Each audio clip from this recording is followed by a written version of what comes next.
The Beetle by Richard Marsh, recorded for Naxos Audiobooks by Gunnar Cauthery, Jonathan Aris, Natalie Simpson and Andrew Wincott, with John Foley.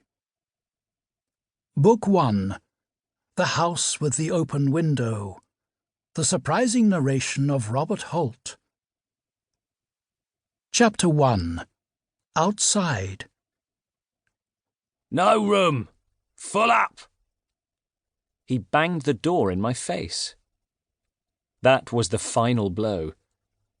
To have tramped about all day looking for work, to have begged even for a job which would give me money enough to buy a little food, and to have tramped and to have begged in vain, that was bad. But sick at heart, depressed in mind and in body, exhausted by hunger and fatigue, to have been compelled to pocket any little pride I might have left, and solicit, as the penniless, homeless tramp which indeed I was, a night's lodging in the casual ward, and to solicit it in vain.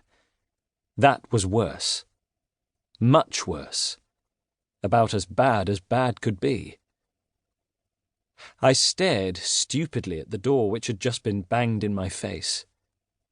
I could scarcely believe that the thing was possible. I had hardly expected to figure as a tramp, but supposing it conceivable that I could become a tramp, that I should be refused admission to that abode of all ignominy, the tramp's ward, was to have attained a depth of misery of which never even in nightmares I had dreamed. As I stood wondering what I should do, a man slouched towards me out of the shadow of the wall. "Won't he let you in?" "He says it's full." "Says it's full, does he? Oh, that's the lay at Fulham. They always says it's full.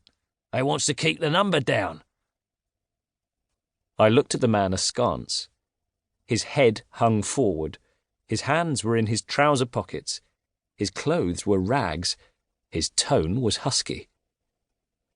"Do you mean that they say it's full when it isn't? That they won't let me in although there's room?" "That's it. Blokes are kidding you." "But if there's room, aren't they bound to let me in?" "Course they are. And blimey, if I was you, I'd make 'em. Blimey, I would." He broke into a volley of execrations. "But what am I to do?" "Why, give 'em another rouser. Let 'em know as you won't be kidded." I hesitated. Then, acting on his suggestion, for the second time I rang the bell. The door was flung wide open, and the grizzled pauper, who had previously responded to my summons, stood in the open doorway. Had he been the chairman of the Board of Guardians himself, he could not have addressed me with greater scorn. "What, here again? What's your little game? Think I've nothing better to do than wait upon the likes of you?" "I want to be admitted." "Then you won't be admitted." "I want to see someone in authority." "Ain't you seeing someone in authority?" "I want to see someone besides you. I want to see the master." "Then you won't see the master." He moved the door swiftly to, but, prepared for such a manoeuvre, I thrust my foot sufficiently inside to prevent his shutting it. I continued to address him. "Are you sure that the ward is full?" "Full 2 hours ago." "But what am I to do?" "I don't know what you're to do." "Which is the next nearest workhouse?" "Kensington."